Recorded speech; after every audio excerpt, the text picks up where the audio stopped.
김현정의 뉴스쇼 CBS 라디오와 함께하고 계십니다. 저는 퇴근길 시사잡기 정관용입니다. 대학 입시제도 전반에 대해서 다시 검토하라.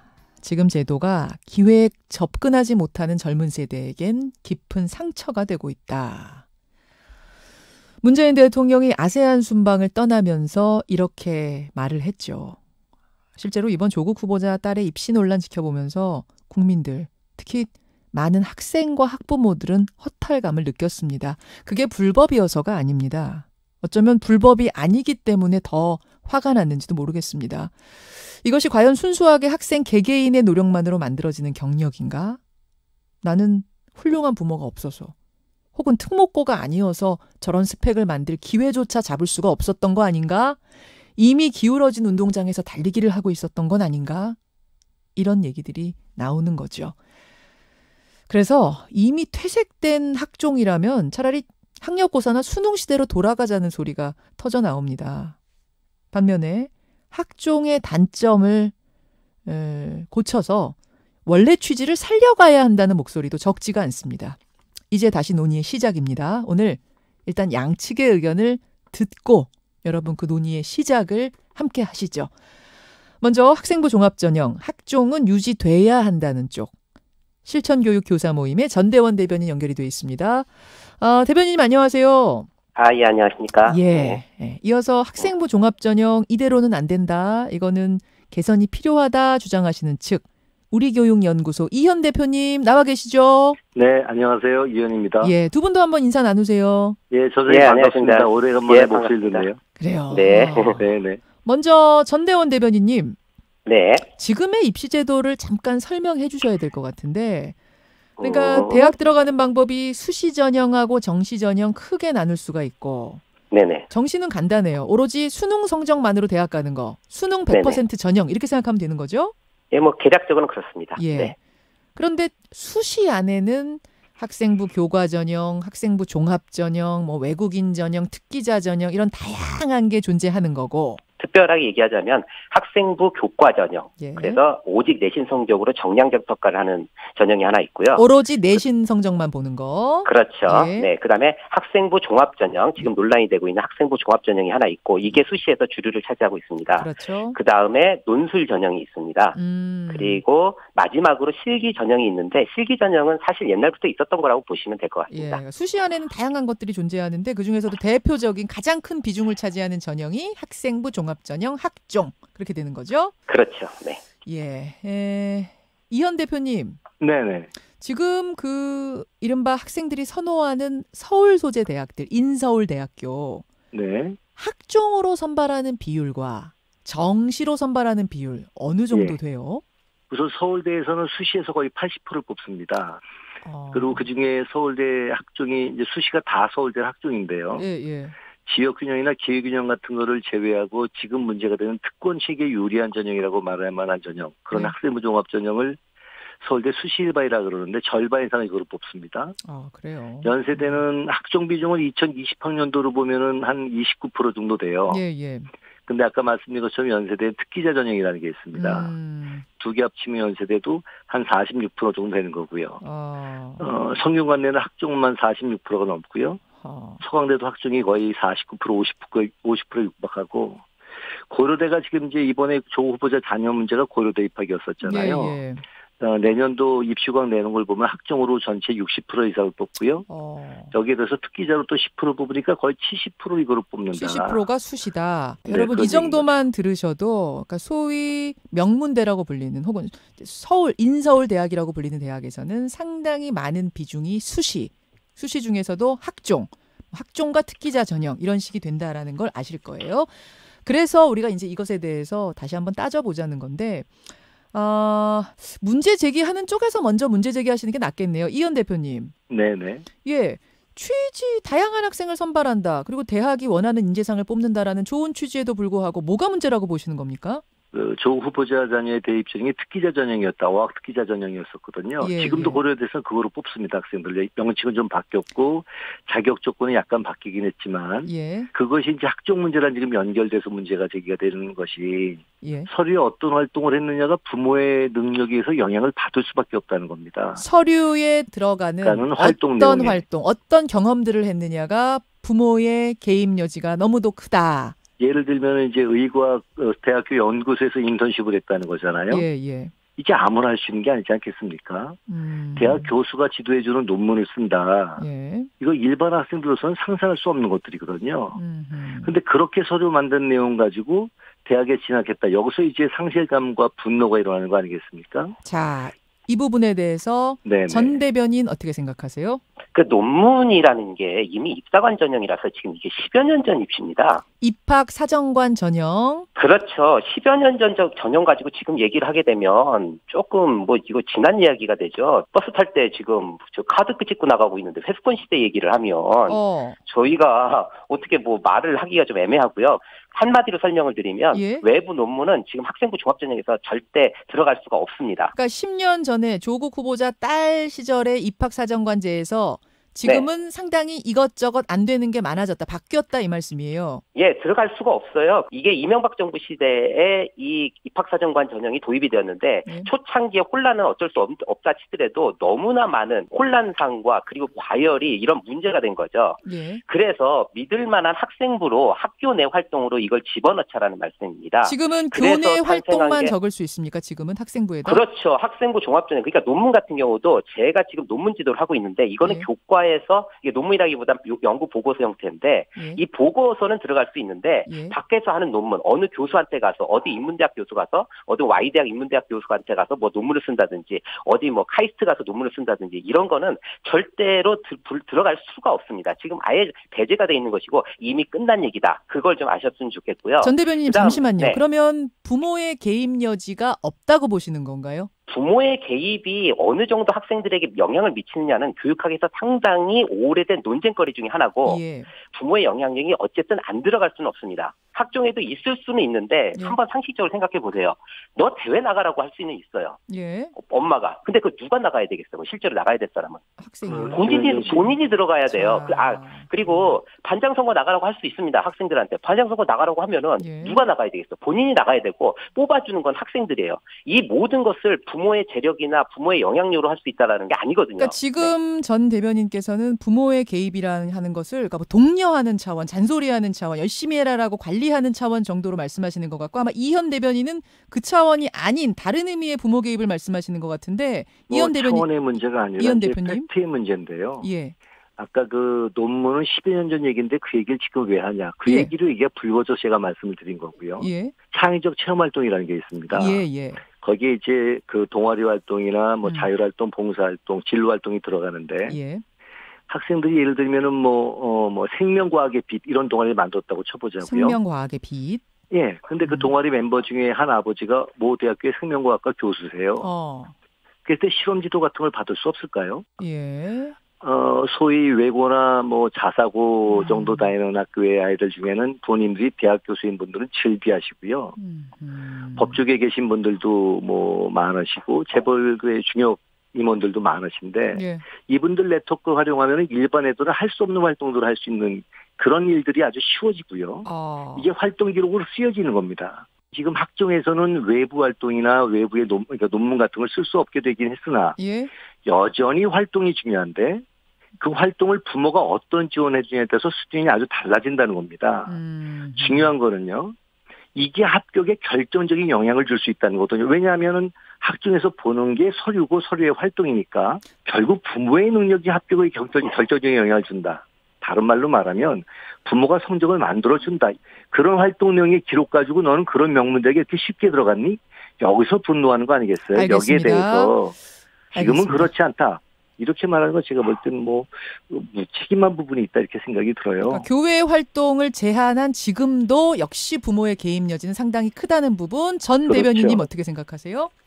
제가 무슨 책임을 방기하는지는 잘 모르겠는데요. 실제로 학교에서 생활을 안 해보신 분들의 오해가 지금 발언에서도 여실히 드러나고 있다고 봅니다. 선생님께서는 지금 현직 고등학교 교사신 거죠? 그렇죠. 제가 예. 현직 교사고 제가 비교과 활동을 제가 담당하고 있습니다. 더군다나. 그리고 비교과 활동을 보셔야 되는데 동아리는 외부에 나가서 하는 게 아니에요. 학교 교사가 해야 되고요. 거기엔 학부모가 개입이 금지되어 있습니다. 아하. 그리고 교사들이 실제로 모든 활동들을 다 주관해서 하고 있고요. 예. 그렇지 않으면 이거 입력을 불가능하게 돼 있습니다. 우리 자동봉진이라고 하는 이 특별 활동들이 있습니다. 예. 이 특별 활동들의 많은 부분을 차지하는 게 강의 활동이에요. 강의도 있고 직접 또 진로 체험으로 이렇게 바깥으로 나가는 활동도 있고 거기서 기록을 해야 될 거는 내가 어느 연구소 가서 어떻게 한 거는 이미 대학 교수들도 큰 의미가 없다는 걸 잘 알고 있습니다. 알겠습니다. 대학 교수들이 가장 핵심적으로 보는 건 이 학생이 어떻게 했냐는 거고 이 학생이 어떻게 하는 건 부모가 해줄 수 있는 것들이 아닙니다. 같은 활동을 해도 학생들한테 편차가 나고 이것이 학생들의 성장에 어떤 영향을 미치는가는 각 학생 개개인마다 다 다른 상황입니다. 이걸 갖다 일괄적으로 누가 들어와가지고 해줄 수 있다라는 거는 학교 현실을 모르기 때문에 하시는 말씀이라고 봅니다. 부모의 개입 여지가 지금은 없도록 잘 단속이 되고 있다. 예, 단속이 될 뿐더러 이 학생부 종합전형의 취지 자체가 학생을 중심으로 하고 있고 학생 활동 중심이기 때문에 그렇다는 얘기죠. 예, 이현 대표님. 이제 그 도마뱀 꼬리 자르기 식으로 계속해서 이거는 지금 안 된다, 이거는 지금 안 된다 이렇게 말씀해 오시는데 학종으로 바뀌게 이제 2015년도에 본격적으로 학종이라는 걸 쓰기 시작해서 지금까지 또 계속되고 있는데요. 예. 부분적으로 기재사항들에 대해서는 계속 변화들이 돼 왔어요. 기재사항들. 예를 들자면 이제 작년에 학종 기재사항 간소화랑 관련해가지고 교육부가 또 방침을 제시한 게 있는데 자율 동아리 활동 갖다 학년당 1개 이상 하지 않도록 제한하겠다. 왜 자율 동아리 갖다 제한하자는 얘기가 나왔을까요? 그 이전까지 소위 자율 동아리가 학생들이 자율적으로 물론 교사가 이제 지도교사로 이제 선임이 되지만 여기에 주로 부모들의 영향력과 사교육의 영향력이 엄청나게 들어갔다는 문제제가 있었기 때문이거든요. 교사들이 단속을 하는데 관리를 하는데도 또 어떻게 개입을 합니까? 단속을 하는 게 아니라 교사들 입장에서는 활용을 할 필요가 있는 거죠. 활용을 부모들이 소개해 주는 것 교내로 흡수해서. 왜냐하면 동아리 활동이 훨씬 풍부해지는데 교사가 그걸 막을 이유가 어디 있겠습니까? 작년에 이렇게 바꿨으니까 이제는 그 얘기하지 마라. 본질이 하나도 변하지 않는 건 그럼에도 불구하고 활동서류가 중요하고 그 활동서류에는 어떻게든지 부모의 능력이 개입될 수밖에 없다. 결국 관리가 있지 않는 한 학생 자율성으로 이렇게 차이가 나긴 어렵다. 자, 전 대변인님. 예, 저에게 기회가 왔군요. 제가 기다리고 있었습니다. 예. 제가 일반고에서 20년 가까이 입시 지도를 하면서 흔히 얘기하는 전교 1등은 서울대를 보내야 되지 않겠습니까? 일반고 입장에서는 그렇죠. 뭐 예를 들면 뭐 그렇게 한다고 할 때 이 아이들에게 유리한 전형이 학생부 종합전형이란 거죠. 제가 농어촌에 있으면서 학생부 종합전형에 있으면서 모의고사의 어떤 얘들의 성적 비교 같은 걸 다 해보면서 대수능 모의평가로 갈 수 있는 대학의 어떤 견적이 나온다고 했을 때 학생부 종합전형은 그보다 훨씬 더 좋은 학교를 갈 수 있는 경험들을 너무 많이 했기 때문에 그리고 실질적으로 동등성 비교를 해야 된다는 겁니다. 이 학생을 수능으로 하게 되면 못 갑니다. 그거를 못 가는데 갈 수 있도록 해준다라는 거. 이거는 불변의 사실입니다. 이 부분이 없었다면 저도 여기 나와가지고 이렇게 강조하거나 학생부 종합전형을 유지해야 된다는 얘기를 하지 않았겠죠. 알겠습니다. 그러니까 선생님 말씀은 수능으로 못 갈 아이들이 가는 것을 너무 더 많이 봤다. 그 부분이 지금 중요하다고 하셨는데 바로 그 부분. 수능으로 못 갈 아이들이 너무 많이 가는데 그게 왜곡되고 부모의 개입을 거기에 넣어서 가는 경우도 있기 때문에 지금 이 학부모들 학생들이 제가 문제 제기를 하는 것도 있어서요. 제가 가르쳤던 아이들은 어느 하나도 부모의 영향력이 아니라 그 학생의 영향력이고 제가 있었던 학교 그리고 제가 대변해야 될 학생들은 분명히 학생부 종합전형에 대해서 긍정적이고 우호적이라는 걸 말씀드립니다. 그러니까 선생님 말씀은 아주 취지가 잘 살려서 운영되고 있는 곳도 꽤 많다. 또 수능으로만은 성적만으로는 못 갈 아이들이 다양하게 들어가는 취지를 살리는 것이 많다. 이쪽이신 거고. 그런가 하면 이현 대표님은 바로 그 지점에서 또 왜곡이 일어난다. 수능으로 못 갈 아이들이 들어간다는 그 좋은 취지를 왜곡시키는 현실에 대해 지적하고 이 부분이 지금 두 분이 엇갈리시는 건데요. 근데 그 부분은 조금 설명할 게 있는데요. 이현 대표. 이게 대학 입시라는 거는 제로섬 게임입니다. 누가 합격하면 누군가는 불합격한다는 뜻이거든요. 서울대가 공개하는 자료가 있어요. 서울대는 매년 합격자들을 고교 유형별로 이렇게 공개를 합니다. 공개하죠. 2010학년 자료를 보면은 서울대 절반 이상을 뽑는 게 소위 학생부 종합전형 수시 일반이라는 건데요. 특목고 자사고 학생들이 그 합격자의 64%예요. 일반고 학생들은 그 학생부 전형의 합격자 중에 35%고요. 고등학생의 5% 되는 학생들이 서울대 절반 이상을 뽑는 학생부 종합전형에서 64%를 차지한다. 이게 정상이냐? 이게 일반고에게 유리한 거라고 말할 수 있냐? 두 번째는요. 수능은 특목고자사고 강남한테 유리하다. 이런 얘기들을 하세요. 예. 서울대에서 수능 100% 정시에서 합격자 중에 일반고가 얼마나 될까요? 얼마나 되나요? 54%입니다. 특목고자사고는 44%입니다. 예. 어떻게 일반고가 학종이 일반고에게 유리하고 특목고자사고한테는 불리하고 강남한테 불리하다. 이런 얘기를 갖다가 할 수 있냐. 데이터를 보고 얘기를 하면 이런 얘기를 할 수 없다. 사실이 그렇지 않다. 자, 그 얘기를 좀 지적드리고 싶어요. 요 부분만 가지고 뭐 부모 개입 부분만 가지고 이야기하다가 끝나면 안 될 것 같고 그다음 네네. 문제점으로 또 넘어가야 될 것 같은데 그다음 쟁점은 뭐냐면 평가 부분의 투명성 문제인데요. 이 부분은 전 대변인님. 네네. 예. 지금 이제 이런 서류들을 가지고 학종, 수시 네네. 서류를 냈을 때 얼마나 대학에서 투명하게 보고 있는가. 이게 네. 너무 대학 입맛에 맞게 깜깜이로 평가되고 있는 건 아니냐 하는 부분 역시 지적되고 있습니다. 어떻게 보세요? 예, 이제 말씀드리기 전에 저도 통계 자료는 다 가지고 있습니다. 참고로 13대4, 5대3 이 정도 비율의 그 일반고가 훨씬 더 그 학종에 유리한 데이터도 갖고 있는데 지금 이거 말씀드릴 때는 아니니까 빨리 넘어가도록 하겠습니다. 그러시죠. 예. 아마 김현정 앵커님도 이 자리에 어떻게 올라오셨을까 생각을 해보게 되었습니다. 여기에 제가 오면서. 아마 김현정 앵커님 시험 점수만 가고 아마 이 앵커 자리에 계시지는 않을 것 같아요. 그리고, 아마 정성평가에 대한 얘기입니다. 그리고 그 정성평가라는 게 또 그렇죠. 아마 이게 김현정 앵커의 뉴스쇼 이거 많이 청취율도 높더라고요. 수많은 정성평가가 모여서 하나의 시청률이란 데이터로 나오는 거겠죠. 그렇죠. 예, 학교라는 것도 마찬가지입니다. 아까 선동이라는 단어에서도 느낄 수 있는데 교육 관련 종사자들에 대한 불신감이 너무 크신 걸 좀 알 수가 있습니다. 그렇지만 우리가 정성평가 자체를 배제한다라는 거는 어떻게 보면은 지식교육을 강조한다고 하면서 오지선다형으로 시험을 봐가지고 한 줄 세우기를 보겠다는 곳은 어디도 없습니다. 이 정도 규모의 나라에서 하다못해 논술고사라도 보고 정성평가가 들어가지 않는 곳은 아닙니다. 과거의 학력고사 시대는 단 한 군데만 넣어서 커트라인에서 잘라버리는 이런 식의 상황이었다면 지금의 시대는 한 6군데를 넣고 그 상호 주관성이 맞아떨어지는 곳에 지원을 하도록 되어 있습니다. 그리고 그곳에서 뽑게 돼 있고 다양한 학생들을 다양한 곳에서 일하게 만드는 그러한 사회가 되어야 합니다. 정성평가 불가피하다. 사람을 뽑는데 주관을 완전히 배제한다는 건 상당히 구시대적인 발상이다. 여기에 대해서 이현 대표님? 예, 정성평가 할 수 있다고 저는 생각을 해요. 근데 정성평가를 하더라도 평가 항목이 뭔지, 그 항목에 대한 평가 기준이 뭔지, 이건 명확히 해야 되는 거 아니겠습니까? 그리고 그 내용은 사전에 공개돼 있어야 되는 거죠.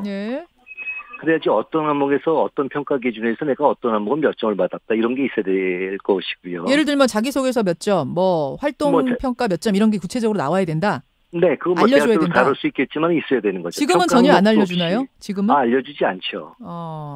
그리고 그러니까 이제 어떤 항목에서 높은 점수를 받았지만 어떤 항목 때문에 내가 불합격했다 이런 게 나올 수 있어야 될 텐데 학종이 그게 없어요.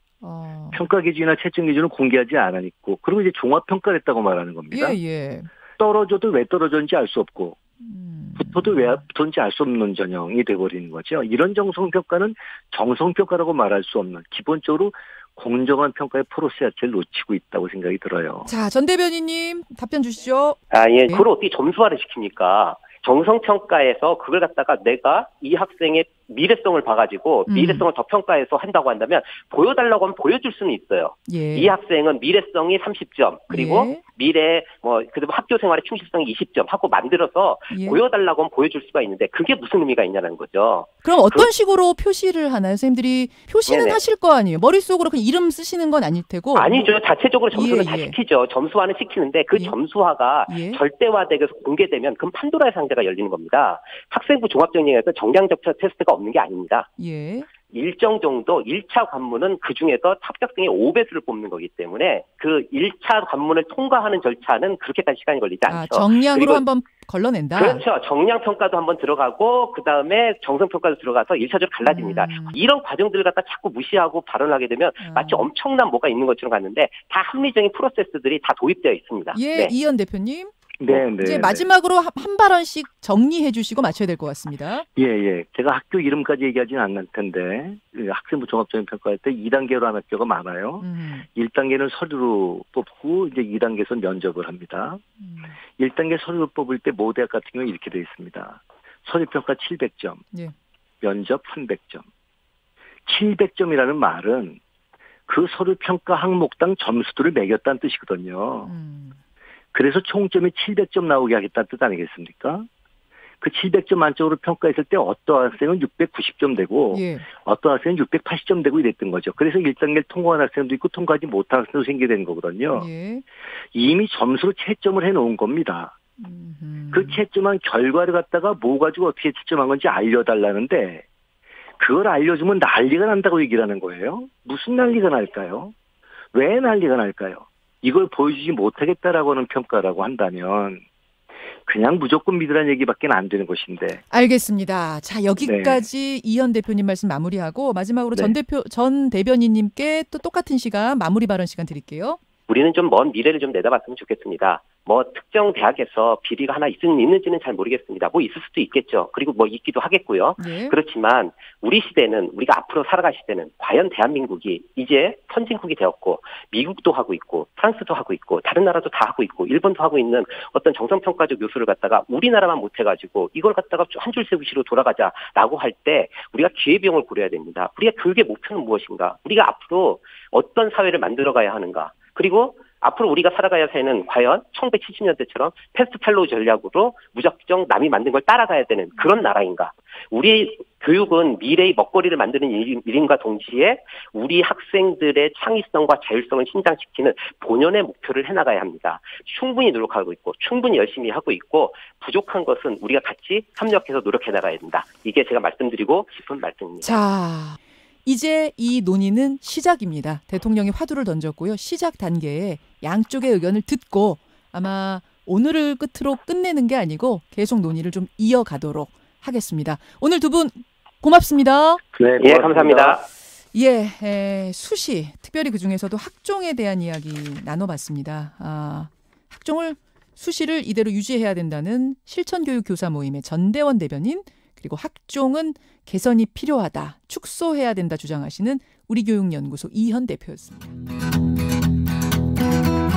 김현정의 뉴스쇼는 청취자 여러분의 참여로 이루어집니다. 트위터, 페이스북, 레인보우 게시판, 그리고 단문 50원, 장문 100원의 유료 문자 샵 1212, 우물정 1212 통해 참여하실 수 있습니다.